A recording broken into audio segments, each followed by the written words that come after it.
Hello，大家好，我是小王，欢迎收看小王养成日记。前两期的视频结尾呢，我放了内容投票，大多数的观众把选项投给了 C 选项，想让我来聊一聊我的大学生活是什么样的。我用2个维度和20个细分点画了个流程图给大家，看我的视频不需要记笔记，直接截图就 OK 了。这期的内容可能特别的多，所以我们尽量所有的环节都长话短说，希望大家可以多多理解。先聊聊财坑4年的我在毕业时收获的结果，这个是我的学位证书，有点闪。然后沈阳建筑大学是我的母校，这是一个非985非2211的普通一本学校。然后我在这个学校学的是电气工程机器自动化专业。最后呢，老师在学院群里面发了一个我们4年综合成绩的成绩单，我排名我们专业的倒数第3。作为一个电气工程机器自动化专业的学生，在这4年里边，所有名字里边带电字的学科我全挂了。毕业之后呢，我加入了爱奇艺，成为了一名产品经理。这个呢是2017年爱奇艺在办中国有嘻哈的时候，我去现场的工作牌。当时呢，我在除了盖以外的另一个双冠军的身后站了一晚上。我个人坚信，每个人的每一个选择都和他的性格以及其背后从童年到现在所有的经历有很大的关联。所以呢，在分享我的大学经历以及我的选择之前，我先把我在上大学之前的一个性格状态给大家分享一下。我是个单亲家庭的孩子，父母呢在我小学的时候就已经分开了。那在我的努力之下呢，上初中的时候，他们曾经短暂的复合了半年不到的时间，后来就彻底的分开了。除此之外呢，在我上初中的3年，我们家做生意累计亏了大概有2000万，这让我的生活发生了巨变。我从一个5线城市的准富二代变成了一个彻底的穷二代。另外，我的性格从小呢就很外向，因为外向呢就很容易被人嘲笑。相信有很多的小伙伴跟我有类似的经历。所以呢，在进入大学之前，我对自己的评价是既自卑又自负，情商低，性格又不稳定的一个19岁男孩。正是因为这种性格呢，也就决定了在未来的4年大学生活里边，我做的所有的事情都在围绕4个字：证明自己。刚进入大学的第1周，在专业的新生大会上，我第一次见到了我的女朋友，并且喜欢上了她。因为当时正在睡觉的我，一下子就被她的声音所吸引了。场景是这样的。下面请允许我站在这里，代表信息与控制工程学院的全体新生，对即将来临的知识生活提出号召与动员。那个时候的我呀，根本就不明白一段好的感情对于一个男孩的成长有多么大的帮助。直到现在在一起5年多了，我才慢慢明白这些道理。入学第2周，我大学的第1个失败来了。班长选举，我输了5票。我呢，自认为准备的贼充分，但其实人家成功的那个人，在开学前2个月就来了，帮老师做了很多活。然后等我们来的时候，人家顺理成章的直接就是负责人了。这件事呢，也对我后来的处事方式带来了很多的启发。而这个班长呢，现在也跟我成为了特别好的朋友。班长选不上，那咱就搞学生会呗，院学生会、校学生会、社团，多管齐下。那个时候我吧，因为语言表达能力还挺强的，然后呢干活还利索，所以呢一开始在这些组织混的都不错。但是慢慢呢在院学生会，我发现一个问题，就不知道咋的，大家开始勾心斗角了。现在呢我也理解了，那个时候大家伙都太相应了，所以呢我也理解，我自己也是跟人勾心斗角。在此期间呢，以学生会的名义出去搞外联，我觉得给我的能力带来了很大的提升。那大1、大2、2年呢，我累计给学校拉了大概有几万块钱的赞助，这些呢也是我觉得我整个大学生涯里边在所有学生会里获得的最大的收获。大1暑假呢，我去了当时在我们建筑类学校看来特别好的就业单位中海地产去进行了实习。刚上大1的我呢，就有幸被香港大学硕士毕业的领导来带，所以呢，对我的提升特别的大。但是呢，也是通过这一份实习，让我发现了，其实我并不喜欢做房地产，也并不喜欢做建筑行业，甚至说我不适合做这些。这个评估和判断的过程还是很长的，所以我们以后有机会再聊，今天就不展开说了。除了实习呢，大1呢，我还做了很多的兼职，还有一些创业项目。总的来说呢，用东北话就是忙叨叨。而在此过程中接触到的5八同城啊、去哪儿网、人人网、超级课程表这些互联网公司，让我逐渐的对互联网产生了一点兴趣，并且了解了他们的运作模式。所以呢，这也为我后来跨行业埋下了一个伏笔。大2一开学呢，刚刚经过1暑假实习镀金回来的我，自信满满。但是没想到刚回到学校，现实就给了我一个重的大嘴巴子。刚刚我提到大1的时候，我把大量的精力都投入到了学生会里边。那按理来说呢，我们这个部门是每年必出一个主席团成员的，而且呢，我在大1经过不懈的努力，已经取得了部门内斗的阶段性成功了。也就是说，我离胜利已经很近了。结果这个时候，组织突然发来了一条消息，学生会重组了，我们部门解散了。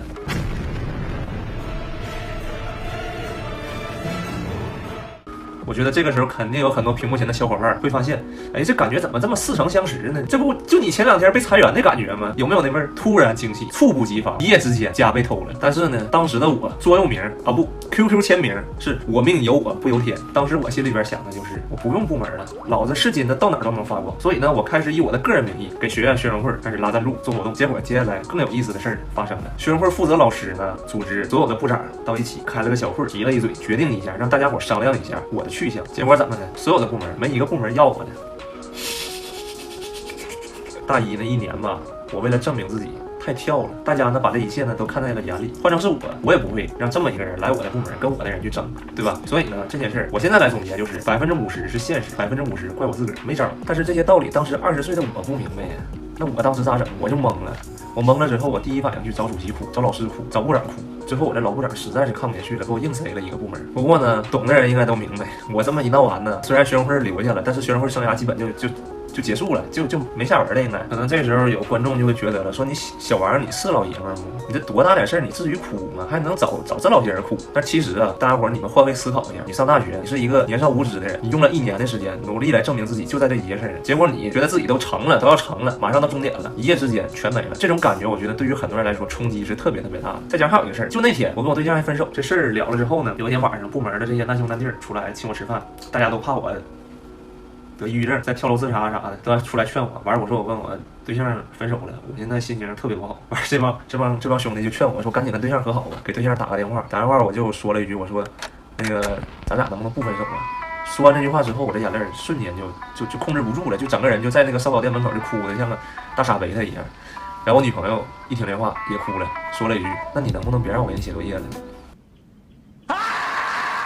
听完之后吧，反思了一下，我觉得好像自个儿是挺过分的。然后我们就和好了。院会的前程没了，人呢一下子没有理想，没有目标，每天走在学校里边就跟幽灵一样飘着走，没有动力，没有力量继续往前走。但是没想到啊，刚过了几天，我个人的转机它就来了。我之前讲过，我大一参加了很多的实习啊、兼职啊，还有创业啊。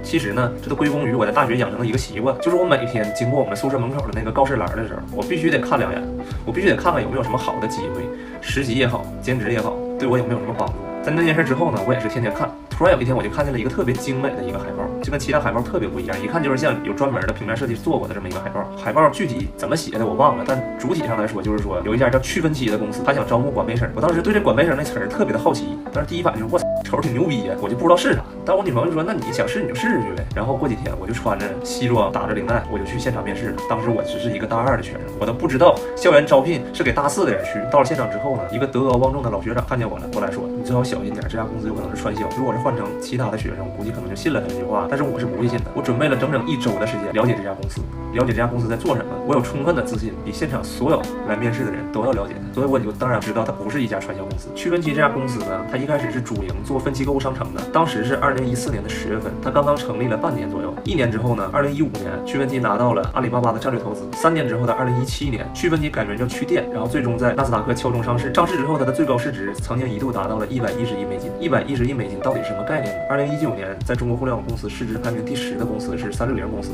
它的市值折合成美金大概是223亿美金。趣店这家公司从成立到上市，市值做到100亿美金以上，咱不能说它是顶级，但它确实很牛逼。这家公司的市场负责人当时在现场面试了我，给了我一份实习 offer， 做和管培生一样的事儿，1个月的工资是1500块钱，1个月1500块钱，对于当时的我来说，简直就是一个天文数字。因为我每个月家里给我的生活费也就1500块钱。加入趣分期之后，我当时心里边的想法是，我终于找到一个适合我的地方了，我终于能发挥我的实力，我这回也不需要讨好别人了，我就自己牛逼就完事儿。所以我开始干劲儿特别的足。到此为止呢，我的大学生活又重新回到了证明自己的这条正轨上来。但是呢，因为大2这1年经历的事儿实在是太多了，受了太多的刺激，同时呢还有很多的世态炎凉，也让我挺心寒的。所以呢，我的性格在这1年里边不仅没有变好，反而变得更差了。我比之前要更加自负了，同时呢，我也越来越听不进去别人对我说的话。但在这1年，还有一件事，就是我的学业已经被我彻底放弃了。当时我的想法很真实，就是能让我毕业就行。到了大3这1年呢，我跟趣分期都在快速的成长。这1年公司有了新的业务，做校园 O2O。校园 O2O 是啥呢？说白一点，就是把咱们这个寝室的小卖店、卖零食的这些东西搬到网上来。那出于对我的信任跟认可，公司呢让我成为了这个项目在辽宁省能启动，也就是从0到1的负责人之一。同时，我们公司也鼓励咱们自个儿在网上开这个小卖店，所以我把我们本校的这个店铺呢交给我女朋友去打理了，我自己呢去帮公司去拓展其他高校的业务。那我们自己学校的这个小卖店呢，每个月订单加上补贴，能给我和我女朋友2个人带来1万多块钱的收入。同时呢，当时我的底薪已经涨到3300了，然后我们业务呢还会给我一些提成，所以我当时的收入对于一个大3的学生来说，其实是很梦幻的。虽然趣分期这家公司让我在大3的时候有了一个比较好的收入，但其实这些钱并没有给我带来任何的安全感，反倒是让我越来越焦虑。我开始觉得自己需要学习的东西特别的多。而就在这个时候呢，我又了解到了有这么一个行业叫产品经理。很多人都说产品经理能改变世界，我一听这个，哇，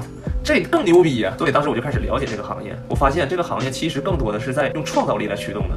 这个其实我当时觉得很适合我，所以呢，经过了很长时间的这个思想斗争，我在2015年的11月决定离开那个我曾经视为自己家的公司趣闻记，结束了我为期1年波澜壮阔的成长生涯。同时呢，我又有了一个新的目标，就是成为一个互联网产品经理。也就是从那个时候开始，我开始了一个漫长的学习生涯，去了解产品该做什么，怎么去做。2016年夏天，针对2017届毕业生的实习生校园招聘终于开始了，像腾讯呐、百度啊这些大公司的实习生校园招聘我都参加了。当然不出所料，我这个简历连简历关都过不了。后来我也看开了，咱也不是名校的，咱还是跨行，那非得去大公司干啥呀？咱就都投呗，能进一家公司做产品就行了呗。完事我就开始了海投，全网海投，只要看见了招产品实习生的我就投。几天之后，我竟然收到了来自新浪的面试邀请，让我第2天去面试。我当时心想，这是大公司啊，我啥也没合计，啥也没说，直接就买了沈阳到北京的火车票。当时脑子里边装的全都是兴奋。当天是让我10点去面试，我8点人就到中关村了，看看这个微软的大厦，看看这个优酷的大厦。哎，当时感觉哎呀太兴奋了，真的是。但是呢，兴奋完之后呢，10点到了这个新浪来面试，结果发现这面试官特别的不耐烦，问我问题的时候，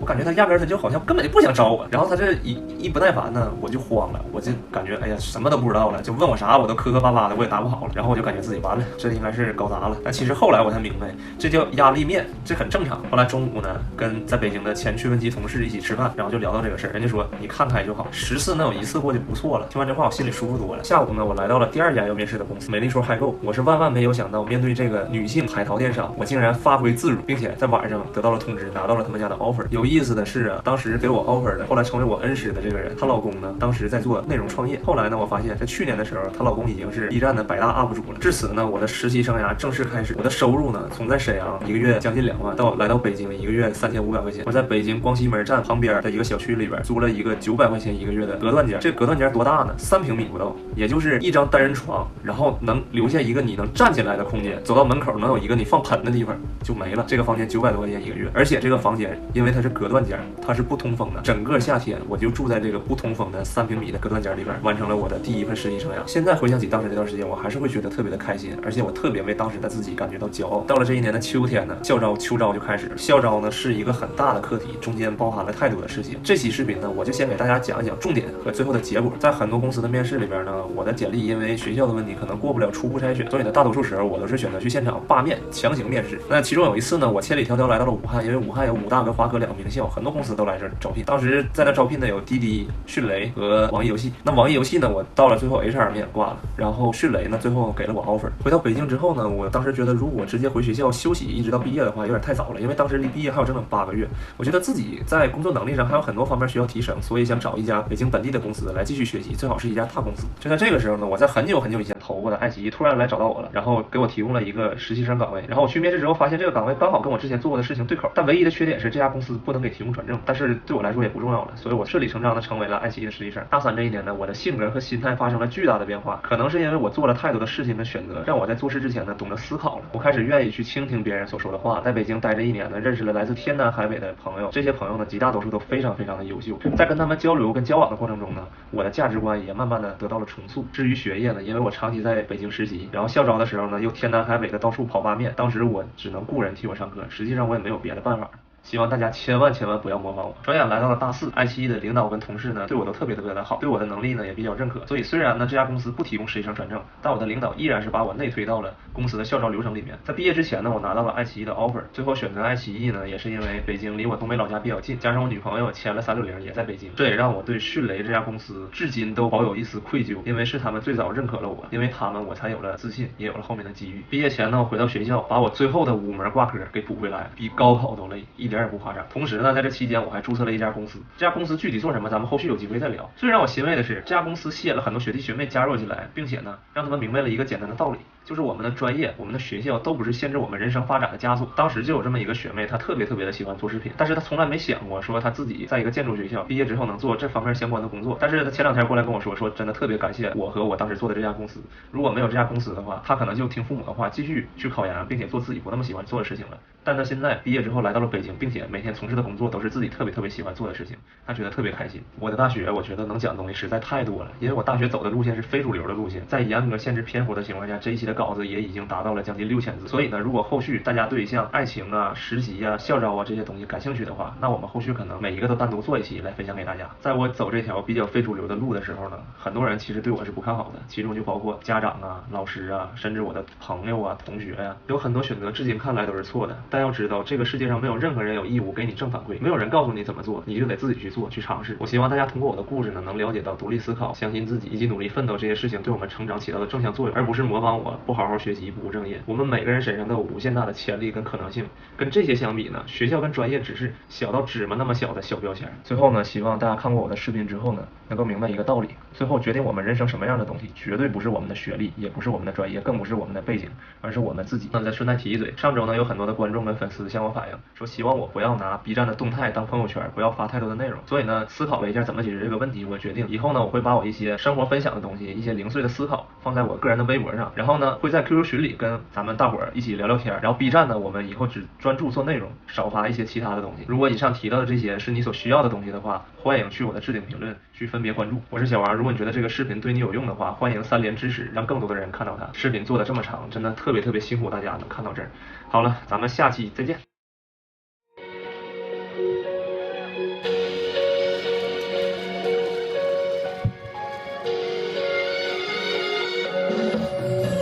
灯光和花火一起闪亮，也亮不过我的梦想。我旅途的开场，我沿路的徽章，风下搁浅的希望。时光让脸庞渐渐发光，风雪把悲伤轻轻吹凉。